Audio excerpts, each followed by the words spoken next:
नमस्कार, मैं doctor Yogeshwar Shukla, cancer surgeon Bhopal से। हमने अभी अपने पिछले वीडियो सीरीज़ में बात की कोलोन कैंसर के बारे में, किस तरीके से होता है, किनको होता है, किस तरीके से बचना है। आज के वीडियो में इसका इलाज। सर्वप्रथम जैसा मैं हमेशा कहता हूँ कि कैंसर का इलाज संभव है, अवेलेबल है। कृपया करके एक विशेषज्ञ से कराएं, आपको सफलता मिलेगी।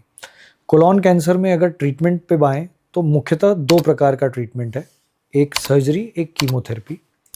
सर्जरी में अगर अपन अर्ली स्टेज में आएंगे, समय रहते पकड़ लेंगे, जो मैंने पिछले वीडियो में सिम्टम्स बताए, अगर उन सिम्टम्स को ध्यान में रखते हुए जो पिछले वीडियो में जांचें बताई उसके आधार पे आगे बढ़ते हुए, तो समय रहते कन्फर्म इलाज यानी ऑपरेशन आप लायक रहेंगे, जिसमें हम कोलोन यानी आंत का एक हिस्सा निकाल देते हैं। उसके साथ में उसके आसपास की जो लिम्फ नोड हैं वो हम निकाल देते हैं। लिम्फ नोड क्या है और क्यों निकालनी है, उस पर हमारा एक और वीडियो है, आप उसमें देख सकते हैं। ये सारा निकाल के जो भी कैंसर है या जहाँ पे भी कैंसर होने की संभावनाएं हैं वो सब हटा के हम वापस से आंतों को जोड़ देते हैं। तकरीबन 5 से 7 दिन लगता है आंतों को हील होने में यानी जुड़ने में, और उसके बाद नॉर्मल लाइफ है, कहीं कोई दिक्कत नहीं। नेक्स्ट बात करें थोड़ा सा एडवांस, अगर अपन प्रेजेंट किए हैं डॉक्टर के पास, यानी गठानों में यानी लिम्फ नोड में ट्यूमर आ गया है, स्टेज 3 तक ट्यूमर अगर पहुंच गया है, तब भी पहला इलाज ऑपरेशन है। ऑपरेशन के बाद स्टेज डिसाइड होती है, लिम्फ नोड में बीमारी आई है, स्टेज 3 है, यानी आगे कीमोथेरेपी होना है। कीमोथेरेपी का हमारा एक अलग वीडियो है, उसमें आप देख सकते हैं किस तरीके से हमने बात की कि कीमोथेरेपी बिल्कुल सेफ है, कहीं से भी जानलेवा नहीं है, कोई इसमें ख़ास प्रॉब्लम नहीं आती है अगर एक विशेषज्ञ मेडिकल ऑन्कोलॉजिस्ट के अंडर इसको लिया जाए। और इससे होता क्या है, अगर हम पूरा बीमारी निकाल चुके हैं, कई बार मुझसे मरीज पूछते हैं कि साहब बीमारी तो आपने निकाल दी, कीमोथेरेपी करनी क्यों है?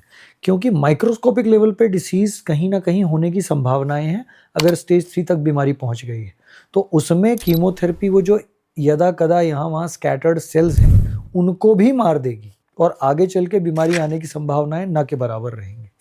तो ये तो बात हुई जब तक अपन क्योर कर सकते हैं। कई बार पेशेंट हमारे पास एडवांस स्टेज में आता है, यानी स्टेज 4, जब बीमारी फैल चुकी है। बट कोलोन कैंसर में एक ये बहुत अच्छी बात है कि अगर बीमारी फैल भी चुकी है, यानी लिवर तक भी आ गई है, या एक आध छिटके लंग में भी आ गए हैं, तब भी वो क्योरेबल है।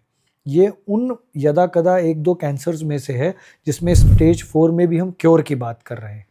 तो उसका एक प्रोटोकॉल होता है कीमो और सर्जरी का, जो मल्टीडिसिप्लिनरी टीम, यानी जैसा मैंने पहले भी समझाया अपने वीडियोस में कि हम मेडिकल ऑन्कोलॉजिस्ट और रेडिएशन ऑन्कोलॉजिस्ट, पैथोलॉजिस्ट सब बैठ के डिसाइड करते हैं कि पेशेंट की स्टेज क्या है, ट्यूमर वैरायटी क्या है, और किस चीज़ से कैसे अपन प्लान करें तो फ़ायदा होगा कि शुरुआत में कीमो देना है या सर्जरी करना है।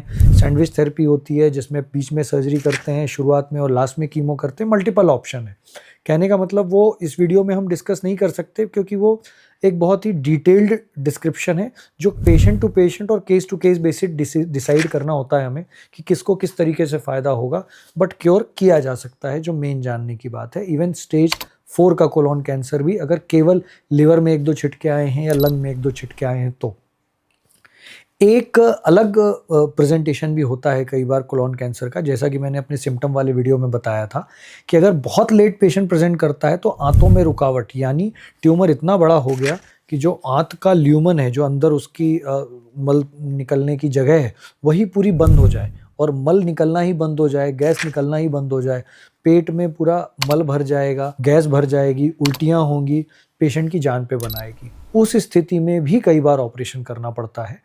उसमें ज़रूर है, अगेन डिपेंडिंग अपॉन डिसीज़ कहाँ है, कितनी है, मरीज की कंडीशन क्या है, या तो डेफिनेटिव सर्जरी यानी आंत निकाल के आंत जोड़ने वाला काम भी कई बार पॉसिबल होता है, पर कई बार ये पॉसिबल नहीं होता या सेफ़ नहीं होता, तो उस केस में स्टोमा बनाना होता है। स्टोमा का मतलब क्या है?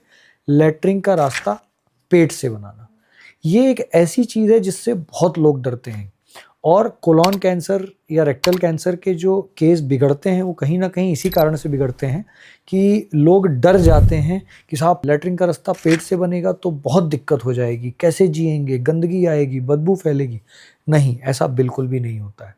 जो स्टोमा बनाना होता है वो एक साइंटिफिक तरीके से पेट से लैट्रिन का रास्ता बनता है, जिसमें हमारे पास ऐसे एपेरेटस, ऐसे बैग्स अवेलेबल हैं आज की डेट में, जिससे ना कहीं बदबू आती है, ना कहीं गैस लीक होती है, ना कहीं गंदगी फैलती है, ना कहीं कपड़े ख़राब होते हैं, नॉर्मल जीवन रहता है। मैं अगर आपके सामने आज एक स्टोमा वाला पेशेंट ला दूं तो आप देख के नहीं बता पाएंगे, उसके साथ बैठ के नहीं बता पाएंगे कि इनको स्टोमा बना हुआ है। क्यों? क्योंकि मैकेनिज्म और चीज़ें इतनी एडवांस हो गई हैं कि उनको मैनेज करना ईजी है। इसलिए स्टोमा से नहीं डरे। अगर आपके डॉक्टर ने बताया है कि इलाज की जो स्थिति अभी है उसमें स्टोमा बनाना पड़ेगा, तो ऐसा बिल्कुल भी नहीं है। स्टोमा भी कई बार दो प्रकार के होते हैं, कई बार परमानेंट भी हो सकता है, मना नहीं कर रहा हूँ मैं, again depending upon disease status क्या है, लेकिन टेम्परेरी स्टोमा भी होते हैं। मतलब महीने, 2 महीने, 3 महीने के लिए स्टोमा बनाया, फिर बाकी इलाज कंप्लीट किया, जब सब कुछ हो गया, बीमारी खत्म हो गई, निकल गई, तो वापस से हाथों को जोड़ दिया और लैट्रिन का रास्ता यथावत हो गया। तो केवल स्टोमा शब्द या पेट से लैट्रिन का रास्ता बनने वाली डिस्क्रिप्शन से ही डरे नहीं, क्योंकि ऐसा बिल्कुल भी नहीं है कि उससे जीवन खराब हो जाता है, जीवन जीने लायक नहीं रहता। बिल्कुल नॉर्मल लाइफ जीते हैं, बिल्कुल नॉर्मल रहते हैं। तो लास्ट बात यही है, कोलोन कैंसर से बच के रहना है, उसके सिम्टम्स को समझना है, और उसका अगर भगवान ना करे आपको हुआ है या आपके किसी प्रियजन को हुआ है तो उसका इलाज कराना है, और स्टोमा से नहीं डरना है, कहीं से भी नहीं डरना है। Thank you very much.